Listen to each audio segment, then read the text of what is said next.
Sveiki, šiandien pas mus rugpjūčio 16 diena. Štai mūsų moliūgų laukas toks. Taip atrodo, štai mūsų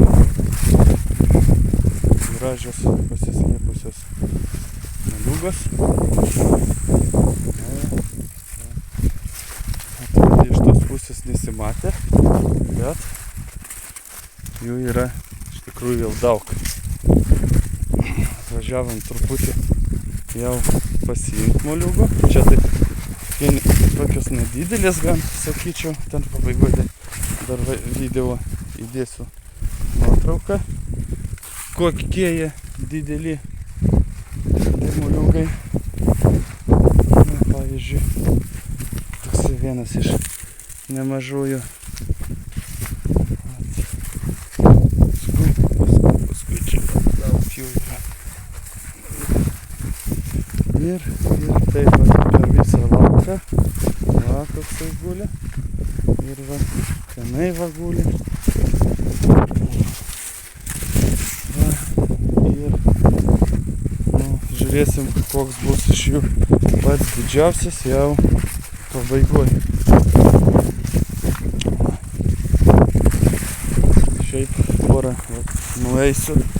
Čia vat moliūgų nemažai. Porą nueisiu parodysiu. Gan didelių, gal kol kas rekordininkų. Va.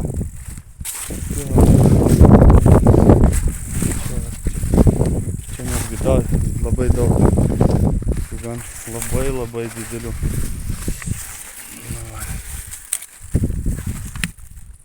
Mano ranka. Tiek vat jų yra. Na, šiandien turim rugpjūčio 31 dieną. Štai va taip atrodo mūsų moliūgų laukas. Labai gražiai, daug moliūgų. Tai va dar truputį paaugs ir rinksim derlių.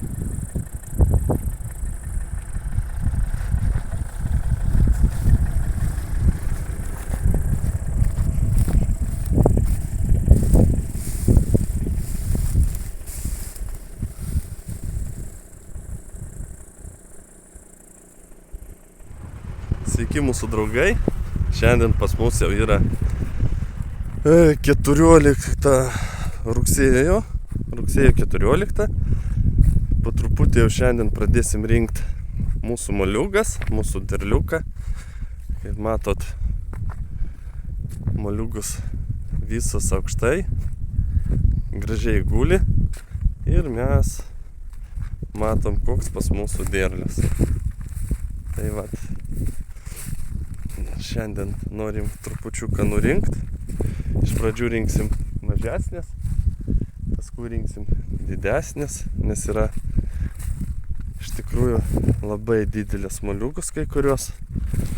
Nu, nežinau, gal net ir 50 kg tikrai bus. Pavyzdžiui, va, kaip šitas. Kaip va šitas va guli. Tai kad reikia rinkti, kadangi jau pradeda netgi kai kur pūti. Jau šiais metais daugiau apie moliūgas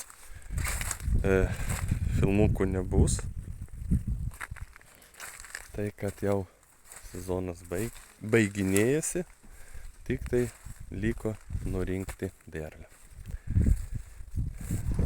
Na va, mūsų pirma prikapikė, tiksliau derliuko. Dar daug guli lauke.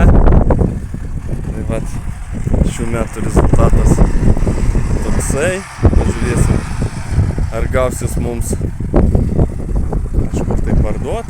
Jeigu gausis, tai greičiausiai, kad kitais metais dar irgi moliūgas sėsim, bet bus matyti. Jeigu daug liks, tai tada nebus tikslo toliau. Jau šių metų moliūgų filmukai, istorija kaip ir baigėsi. Lauksim sekančių metų, žiūrėsim, ką mes sekančiais metais darysim ir sėsim.